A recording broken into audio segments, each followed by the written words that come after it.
This is Shadow of Destiny.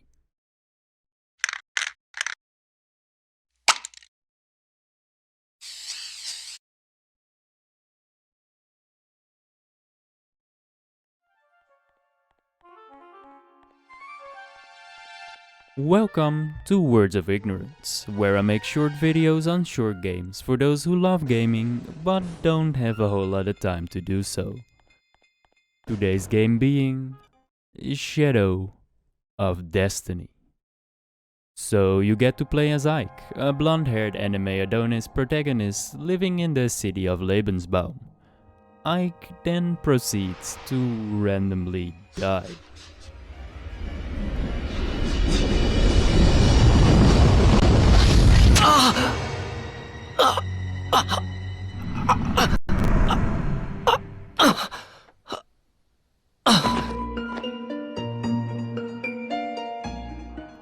However, unlike anyone else that undergoes the same fate, death isn't where it all ends for Ike, but where his story begins. Rather than ascending to the pearly gates, he wakes up in a musty, studded with ancient old rubbish floating room within the fabric of time and space. The silence is then broken by the voice of an unknown entity, later known as the oddly feminine boy Homunculus, who begins waffling about life and death and actions and consequences, like it's a funny little board game. It turns out Eike boy is destined to die. But Homunculus has summoned him to this strange place to give him a second chance to change his fate, in exchange for Ike in turn assisting him in achieving his goals as well. The options being a shady deal or straight up death, Ike is left no choice, and thus he takes Homunculus up on the offer. And thus he's given the magical time travel Z-pad and sent back in time, to mere moments before the fatal blow, leaving it up to him to beat Destiny. So you gather some town folks and hang out at the square at the time of death for the sake of eyewitnesses scaring the culprit away. Destiny has been beaten.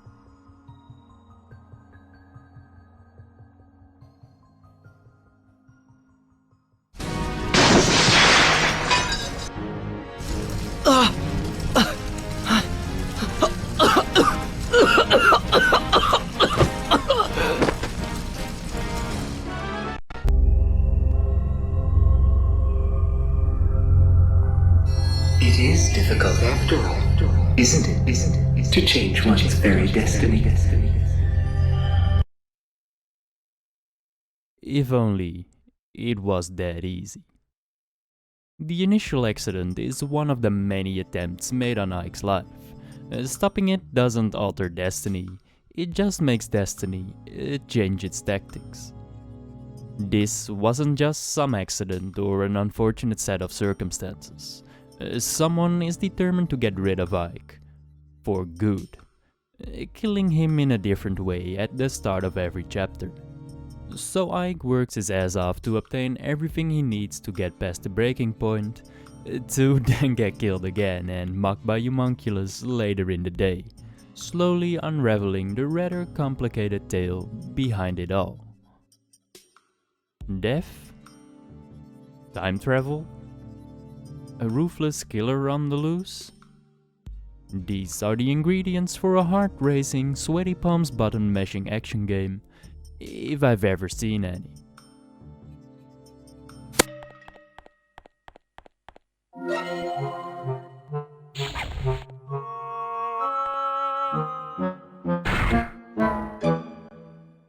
Oh.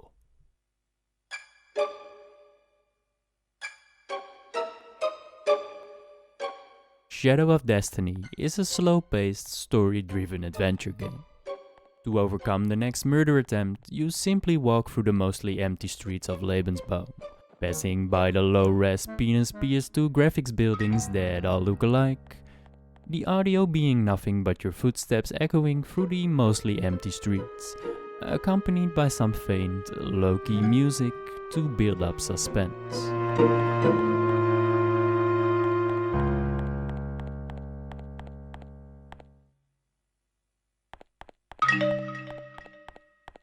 In essence, your goal is rather straightforward.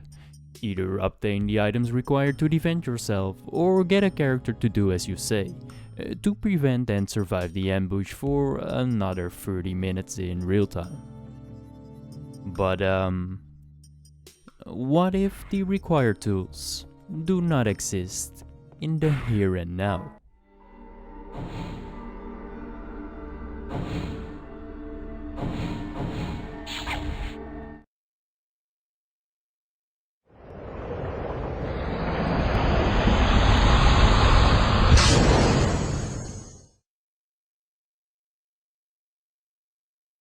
Shadow of Destiny isn't just about preventing your own death. It's about playing God.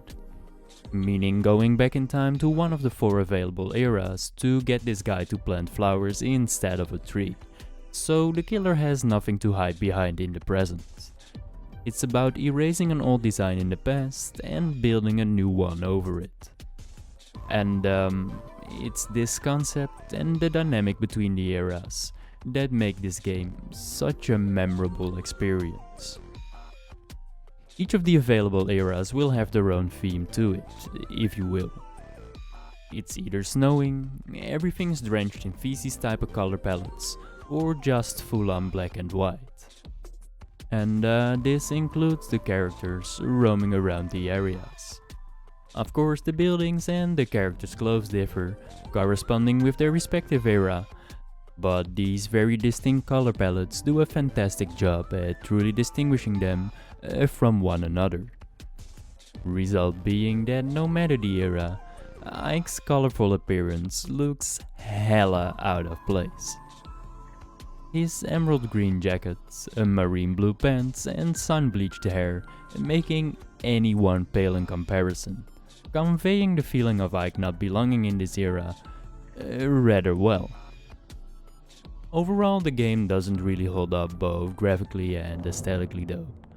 Nothing's got any detail to it, the textures are bland as hell, Lebensbaum is about as lively as a graveyard, and the music's less varied than a Coldplay album.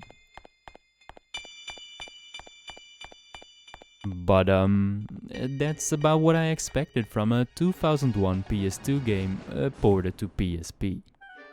And walking through the crustiest of the early 2000s crust is just such a vibe, such an experience that couldn't be deliberately recreated if one tried to do so.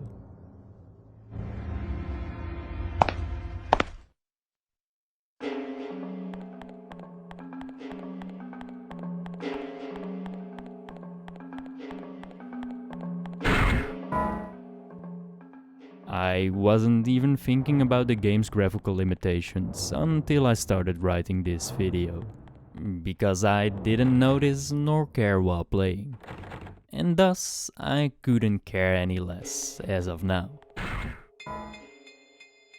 PS2 aesthetic, stay winning.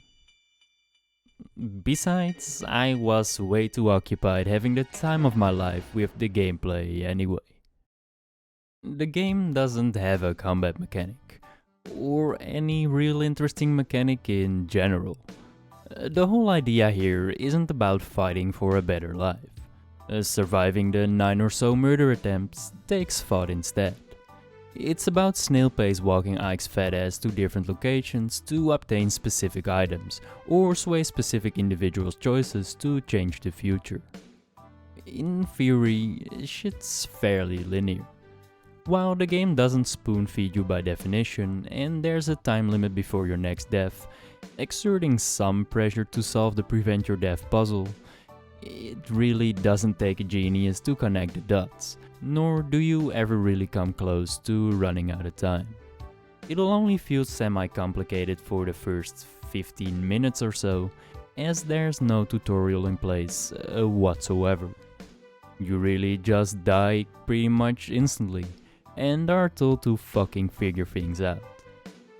And in no way, shape or form does that ever become an issue.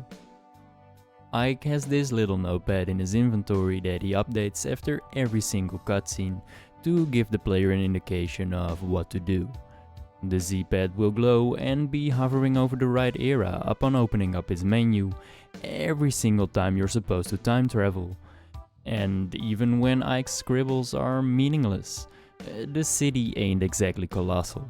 Areas are dug off in the first few chapters, and there are only a handful of buildings to enter that are easy to find by pulling out the town map. So running into whatever the game desires is really only a matter of minutes. In practice though, I'd say there's a fair amount of freedom. The death timer is a very forgiving one, as half an hour in-game equals half an hour in real time, thus giving you plenty of room to explore the areas, talk to people you don't care about, and obtain meat you don't need. The game adding about 30 to 90 seconds to the timer per encounter. Some, if not most of them, changing the future but not affecting the story in the slightest.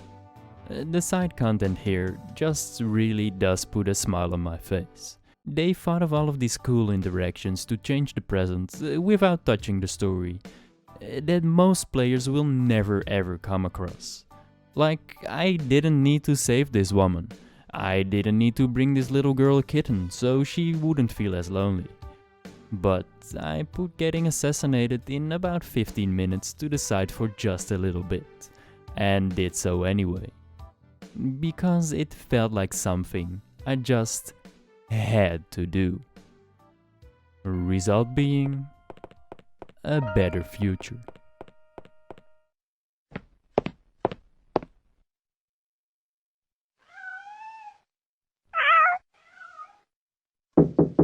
Come in! Oh, and if you encounter yourself in the past, do not...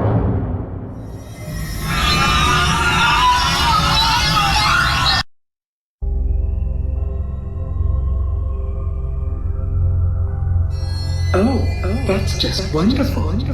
You tried to make contact with yourself, didn't you? That's a big no-no. That will erase your very existence. Be careful next time.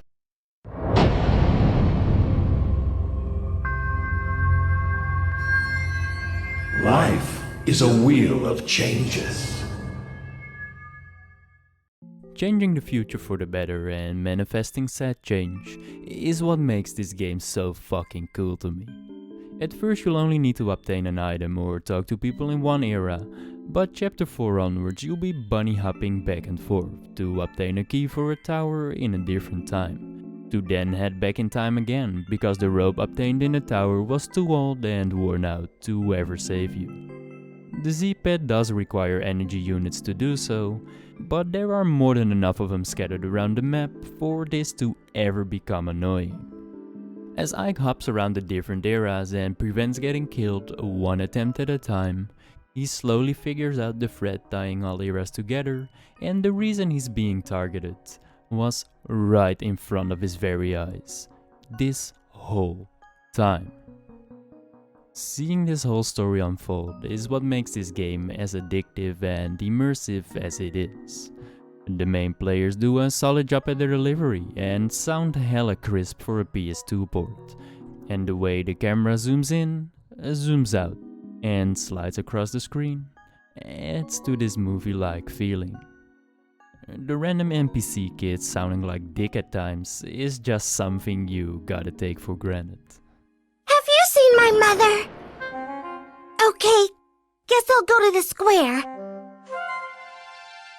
But it's the way everything comes together, man. The way everything comes together towards the end is nothing short of... it's genius. Characters you've met at the start of the game turn out to be someone completely different, and events you thought you understood end up flipped upside down. I cannot recall the last time a game made me "What?" this often. Everyone and everything has something to do with everything, and you just about expected nothing of this everything to be what was actually going on. It's fucking brilliant. As a cherry on top, the game contains a whopping 8 endings as well. Dialogical choices in Chapter 5 and Chapter 8, deciding one of 6 possible outcomes, and getting them all unlocking 2 additional endings, which are then accessed from the extras menu. Some are better written than others, some end on a positive note, while others rendered Ike's hard work useless, but all of them were more than worth my time. Getting all endings will take you around 11 hours, and thus my channel banner is some cap from the get-go, but a singular playthrough will take you about 5.5 hours, and thus this classifies as a short game, in my book. Fuck you all. Admittedly, if you wanna get the full story, you kinda do have to go for all endings, as most of them contain some groundbreaking plot twists you'd otherwise never know about. But in theory, it's a short game. So once again, fuck you all. On the one hand, I really hate this being the first video on a brand new channel nobody will know about, rather than my semi-established one. But on the other hand, this is a fantastic game to start this journey off with. This game is fucking amazing.